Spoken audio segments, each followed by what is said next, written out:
A warm welcome to today's edition of Money Moves. I am Melissa Enoch here at the FMDQ studios in Lagos. And I am Grace Agbaragu. It's Wednesday, the 10th of December. We thank you for joining us at this time on the show. All right, then let's tee off with your news now. The Lusaka Securities Exchange said the .com IPO closed 1 week early on 5th December 2025 after being oversubscribed 114 times. More than 500 new shareholders participated, with 95% being Zambian individuals, reflecting strong retail demand and growing confidence in transparent, well-governed SMEs.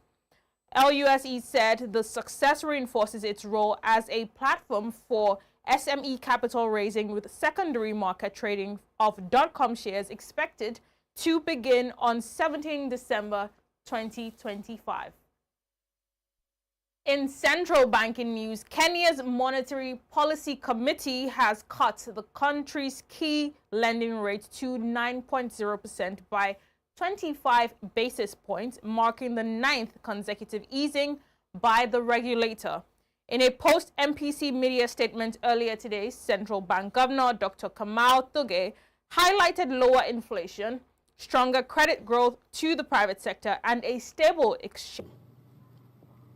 The MPC will closely monitor the impact of this policy decision, as well as developments in the global and domestic economies, and stands ready to take further action as necessary in line with. Still in the region, Safaricom's note issue has attracted 41.4 billion Kenyan shillings in applications against a 15 billion shillings target, achieving a 275.7% subscription rate, a strong sign of market confidence and deep liquidity.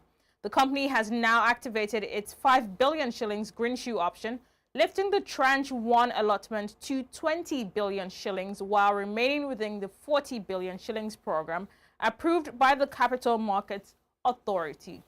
The result marks another milestone for the NSE and underscores the growing strength of Kenya's capital markets in supporting transformational corporate funding. In Morocco, the Exchange Office has announced that authorized currency exchange operators can now process foreign exchange transactions using international bank cards. The new measures allow operators to use electronic payment terminals to purchase foreign currency in exchange for dirhams and issue dirham-loaded payment cards to clients. The move aims to modernize FX services, improve security, and comply with anti-money laundering and counter-terrorism financing rules. The initiative comes ahead of the Africa Cup of Nations on 21 December, making currency exchange more convenient for tourists and delegations. At the 2025 African Security Exchanges Association Conference, Sunil Benimadu, CEO of the Stock Exchange of Mauritius, spoke on the role of regulation in balancing stability, innovation, and market access in Africa's capital markets. He highlighted how policymakers can address gaps in the exchange ecosystem, including boosting market capitalization, encouraging active trading of government securities, introducing tax incentives to promote private sector listings, and professionalizing the management of national pension funds to strengthen market depth and liquidity. Here are excerpts.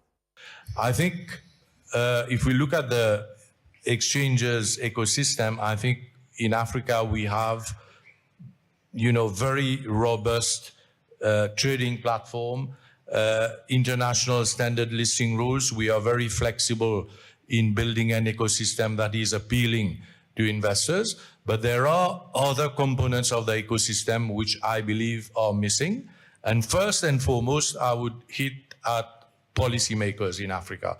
And I think they can add a lot of value if they set themselves very specific targets, and I can list a number of key additions that policymakers can bring to the table. First of all, they can very quickly increase the market cap to GDP of African exchanges, which currently lies at 10 to 20%, to 40 or 50 by listing, well-run, profitable government companies. Number two, I think they can easily ensure that government securities are traded through exchanges. Number three, as mentioned in Jamaica, I think they can come up with a list of tax incentives to incentivize private sector players to open up their share capital and list. And number four, which is very important, is if you look at the national pension funds in Africa today, they are currently being used as captive investors in government securities. I think it's high time to privatize the management of these pension funds so that, they are being run professionally in a way which is in the interest of the pensioners, in the interest of the liabilities of those pension funds. I think this will bring a lot of boost to the size, the liquidity, and the depth of capital markets in Africa. Nouakchott to launch Mauritania's first formal stock exchange, a milestone in economic diversification. The initiative, in partnership with the Casablanca Stock Exchange and Banque Centrale de Mauritanie, will provide new financing avenues for local companies, mobilize national savings, and attract foreign investment. The market is expected to strengthen transparency, governance, and Mauritania's position as a modern, internationally compliant financial hub. In other news, the African Solar Industry Association has announced the winners of its 2025 awards in Accra, celebrating top achievements in Africa's solar and storage sector through an independent jury and public vote. Cross Boundary was named African Company of the Year for its 223 megawatts peak and 526 megawatt hour baseload solar BESS project at the Kamoa-Kakula mine in the DRC, the largest C&I PPA signed in Africa. The Lifetime Achievement Award went to Dr. Laura Stachel, honored for her transformational solar suitcase innovation, which has improved healthcare delivery across rural Africa. Finally, on News Now, Total Energies has taken a 40% stake in Gulf Energia's offshore Namibia discovery through an asset swap deal, giving Gulf a 10% interest in the Venus field and 9.4% in another field. Gulf shares fell 11.8% to 15.29 euros as investors were disappointed by the lack of an upfront cash payment. Total Energies will cover half of Gulf's capital expenditure for the Mopane discovery to be repaid via future cash flows. The companies plan to drill 3 wells over the next 2 years. I am Melissa Enoch, and that's it on News Now. The show returns shortly with Grace at the FMDQ Archives Room, giving us our markets round. Stick around.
We are here at Africa Energy Week in 2025.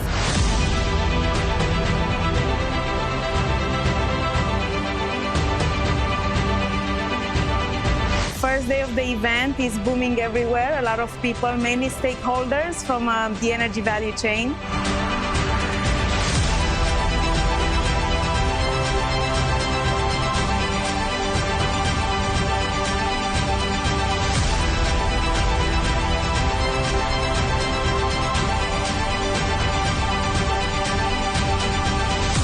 We're here to promote the need for investments in a robust downstream sector to truly have energy security for the continent.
Money moves.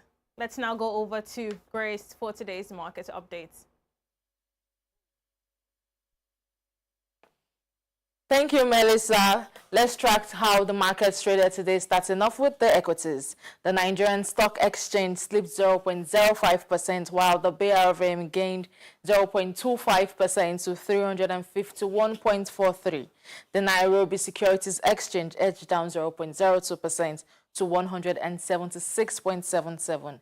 In South Africa, the Johannesburg Stock Exchange added 0.21%, and in North Africa, the EGX 30 added 0.27%, while Morocco's MASI softened 0.06%.